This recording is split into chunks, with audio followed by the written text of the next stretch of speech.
வணக்கம் தலைவா, அனைவருக்கும் இனிய வணக்கம். இன்னைக்கு நம்ம இந்த ஒரு வீடியோவில் எதை பற்றி பார்க்க போகிறோம் அப்படின்னு பார்த்தீங்கன்னா, நகைக்கடன் தமிழகத்தில் வழங்க இருக்காங்க. யார் இந்த நகைக்கடன் வாங்க யாரெல்லாம் தகுதி உடைய நபர்கள், தகுதி அற்றவர்கள் யார்? ஸோ நகைக்கடன் கிடைக்குமா கிடைக்காதா? எந்த கட்சி நகைக்கடன் தள்ளுபடியை அறிவிச்சிருக்காங்க?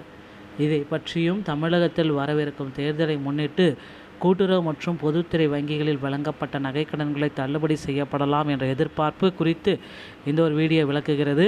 குறிப்பாக 5 சவரனுக்குட்பட்ட தங்க நகைக்கடன்கள் தள்ளுபடி செய்யப்பட வாய்ப்புள்ளதாகவும், வறுமை கோட்டிற்கு கீழ் உள்ள மற்றும் சிறு மற்றும் குறு விவசாயிகள் இதற்கு தகுதியுடையவர்கள் என்றும் கூறப்படுகிறதுங்க.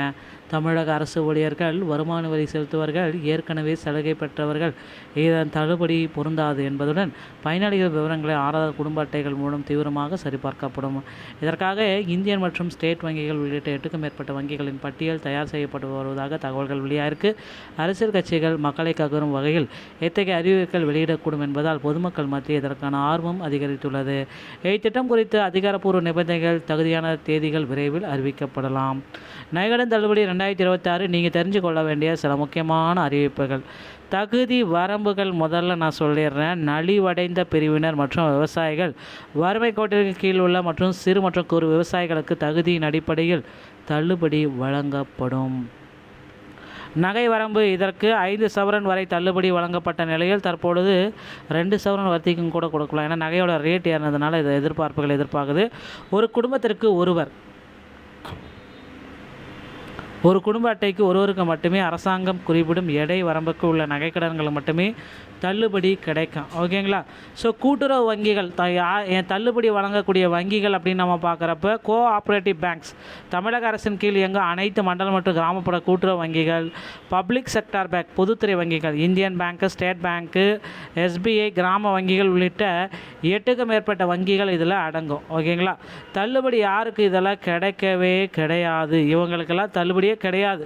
இவங்க பார்த்திங்கன்னா நகைக்கடன் பெறத்துக்கு தகுதி அற்றவர்கள் அப்படின்னு பார்க்குறப்ப அரசு பணியாளர்கள் மற்றும் அதிகாரிகள், குடும்ப உறுப்பினர்கள் யாராவது அரசு பணியில் இருந்தாலோ அல்லது கூட்டுறவு சங்க நிர்வாகிய பொறுப்பில் இருந்தாலோ தள்ளுபடி முழுவதும் கிடைக்காது அப்படின்றத தெளிவாக குறிப்பிட்டு சொல்கிறாங்க.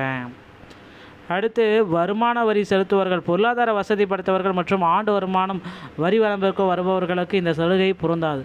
10 சவரனுக்கு மேல் கடன் பெற்றவர்கள், அதிக எடை கொண்ட நகை கடன்களை அடகு வைத்து கடன் பெற்றவர்களுக்கு இந்த தள்ளுபடி திட்டத்தில் வாய்ப்பே கிடையாது அப்படின்றது தெளிவாக குறிப்பிட்டு சொல்கிறாங்க. அடுத்து, சரிபார்க்கும் நடைமுறைகள் என்னென்னலாம் இதை வச்சு ஆவணங்கள் தேவை அப்படின்றது.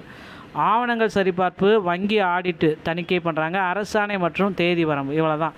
இந்த சரிபார்ப்பு, எதிர்பார்க்கப்படும் வங்கிகள் சரிபார்ப்புகள் எல்லாத்தையுமே இதில் தான் அடங்கும் அப்படின்றத குறிப்பிட்டு சொல்கிறாங்க.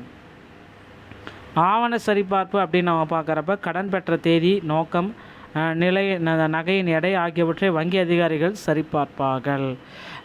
மற்றும் கடன் பெற்றவர்களின் ஆதார் எண் மற்றும் குடும்ப அட்டை, ரேஷன் கார்டு விவரங்கள் வங்கி கணக்குடன் இணைக்கப்பட்டிருக்கா அப்படின்றதையும் சரிபார்க்கப்படும். வங்கி தனக்கு ஆடிட். ஓகேங்களா? ஸோ ஒவ்வொரு குடும்ப அட்டைகளுக்கும் தள்ளுபடி என்பதை உறுதி செய்ய ஆதார் அட்டை மற்றும் ஸ்மார்ட் கார்டு விவரங்கள் பயன்படுத்தப்படும்.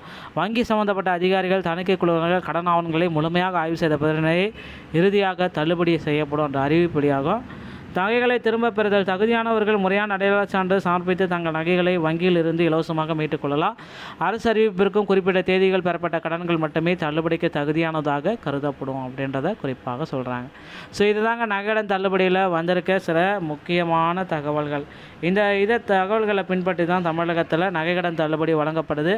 ஸோ எந்த கட்சி ஆட்சிக்கு வந்தாலும் கண்டிப்பாக நகைக்கடன் தள்ளுபடி இருக்க போது பொறுத்து நம்ம பார்க்கலாங்க.